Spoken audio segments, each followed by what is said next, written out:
하나님의 말씀은 사도행전 9장 19절에서 30절 말씀입니다. 즉시로 각 회당에서 예수의 하나님의 아들이심을 전파하니 듣는 사람이 다 놀라 말하되 이 사람이 예루살렘에서 이 이름 부르는 사람을 잔해하던 자가 아니냐. 여기 온 것도 저희를 결박하여 제사장들에게 끌어가고자 함이 아니냐 하더라. 사울은 힘을 더 얻어 예수를 그리스도라 증명하여 다메섹에 사는 유대인들을 굴복시키느니라. 여러 날이 지나매 유대인들이 사울 죽이기를 공모하더니 그 계교가 사울에게 알려지니라. 저희가 그를 죽이려고 밤낮으로 성문까지 지키거늘 그의 제자들이 밤에 광주리에 사울을 담아 성에서 달아내리니라. 사울이 예루살렘에 가서 제자들을 사귀고자 하나 다 두려워하여 그의 제자됨을 믿지 아니하니 바나바가 데리고 사도들에게 가서 그가 길에서 어떻게 주를 본 것과 주께서 그에게 말씀하신 일과 다메섹에서 그가 어떻게 예수의 이름으로 담대히 말하던 것을 말하니라. 사울이 제자들과 함께 있어 예루살렘에 출입하며 또 주 예수의 이름으로 담대히 말하고 헬레파 유대인들과 함께 말하며 변론하니 그 사람들이 죽이려고 힘쓰거늘 형제들이 알고 가이사랴로 데리고 내려가서 다소로 보내니라. 다메섹에서 사울이 예수님을 만나게 되죠. 사흘 동안 아무것도 보지 못하고 식음을 전폐했습니다. 그리고 아나니아로부터 세례를 받게 되죠. 19절 즉시로 각 회당에서 예수의 하나님의 아들이심을 전파하니 듣는 사람이 다 놀랐더라.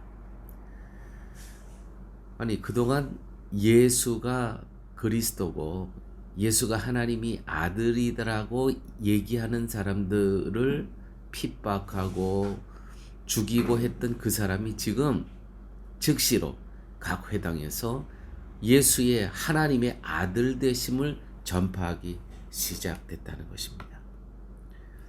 자, 이 본문에서 교회 여러분, 우리는 바울을 바라보는 것이 아니라 바울을 사용하시는 하나님을 바라보셔야 됩니다. 많은 사람들이 오늘의 이 본문을 갖고 바울의 위대함을 얘기하지만 성경에서 이야기하고자 하는 그 핵심은 바울을 사용하시는 하나님을 보라는 것입니다. 고린도전서 9장 16절 말씀입니다. 내가 복음을 전할지라도 자랑할 것이 없으면 내가 부득불할 일임이라. 만일 복음을 전하지 아니하면 내게 화가 있을 것이니로라. 성경에 사람이 등장하는 것은 그 사람을 통해서 하나님을 보라는 것입니다. 성경에 나오는 그 세상에 짝을 구할 수 없는 경건한 사람들, 경건한 거인들, 그 사람들이 거인이 아니라 그 사람들을 거인되게 만든 배후에 계신 하나님을 보아야 된다는 것이죠. 오늘 본문의 교훈은 또 하나 있습니다. 예수 그리스도를 믿는 자로 살아가는 삶이 우리가 생각하는 것처럼 봄날이 아니라는 겁니다. 자, 내가 예수를 다메섹에서 만났습니다. 아무것도 사흘 동안 볼 수가 없고 식음을 전폐합니다.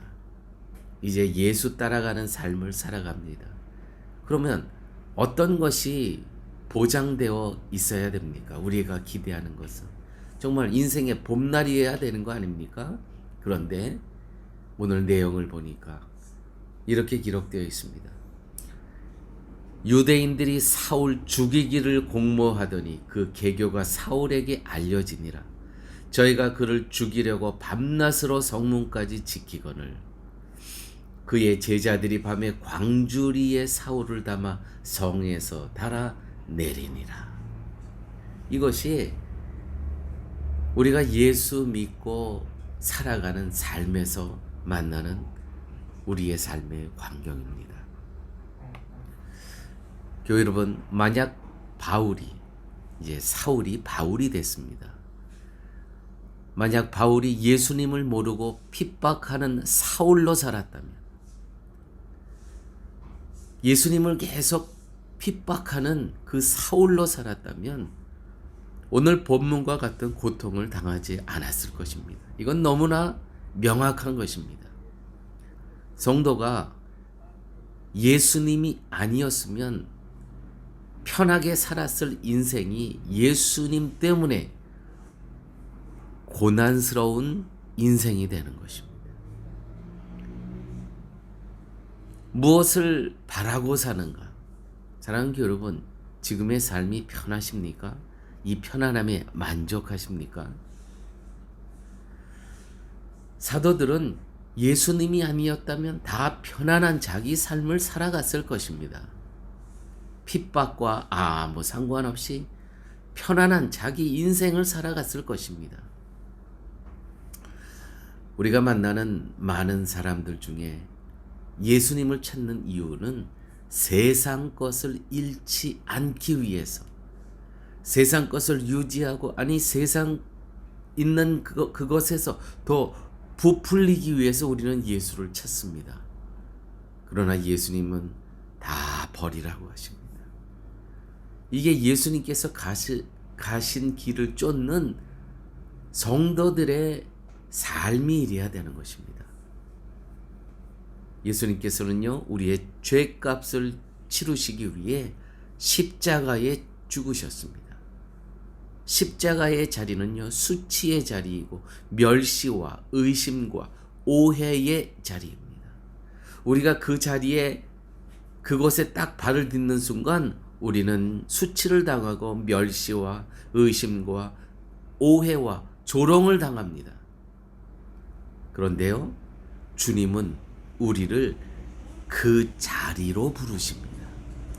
다른데 저기 가라가 아니고요, 이 자리, 이 조롱과 수치와 멸시와 오해와 의심의 자리로 우리를 부르신다는 것이죠.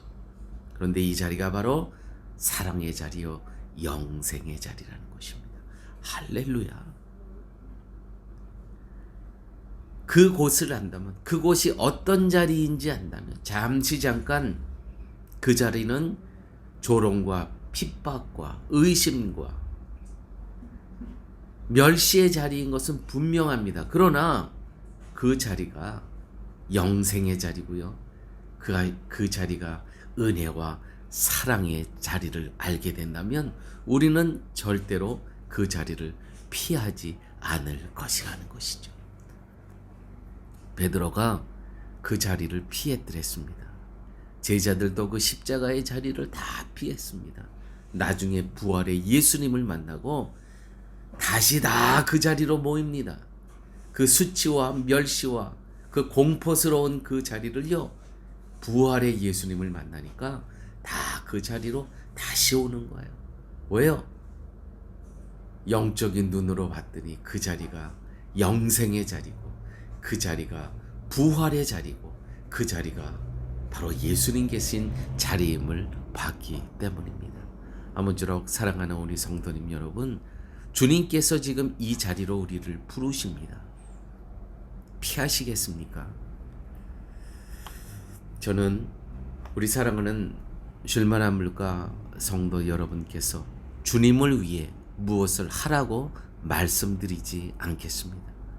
왜냐하면 여러분이 예수님께서 나를 위해서 무슨 일을 하셨는지 아신다면 그 은혜와 사랑이 여러분들을 인도하실 것을 알기 때문입니다. 제가 무엇을 시켜서가 아니라 여러분들이 예수님께서 왜 죽으셨는지를 아신다면 기꺼이 예수님께서 부르시는 그 자리에 여러분들이 피하지 않으실 것이라는 것이죠.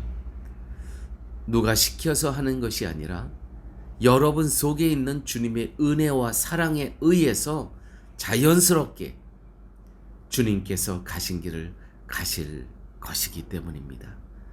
다시 한번 주님의 은혜와 사랑을 사랑하시는 밤 되시길 바랍니다. 한 청년 두 사람이 결혼을 했습니다.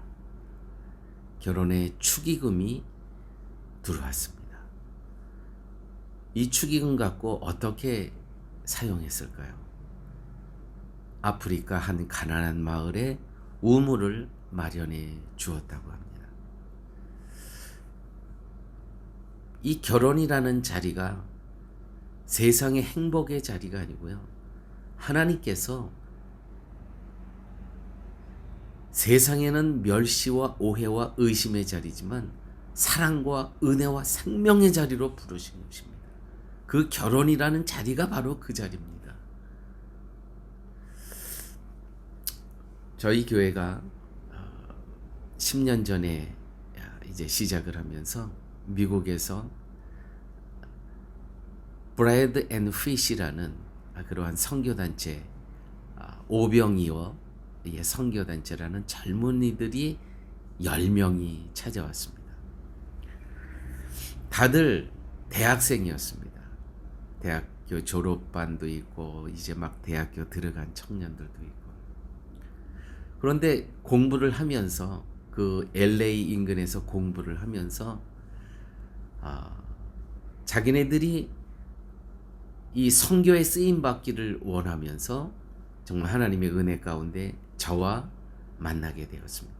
그래서 인터넷으로 소통을 하면서 저희 이 교회에 와서 일주일을 지나면서 이제 선교를 체험하고 돌아갔습니다. 이 청년들이 그때는 이렇게 되어 있지 않았습니다. 10년 전에는 거의 저도 온 지 얼마 안 됐었고 거의 정글이었습니다. 근데 정말 에어컨도 안 나오는 그런 방들에서 지내다가 이제 올라가서 이 학생들이 저와 선교의 비전에 하나님의 꿈을 나누었습니다.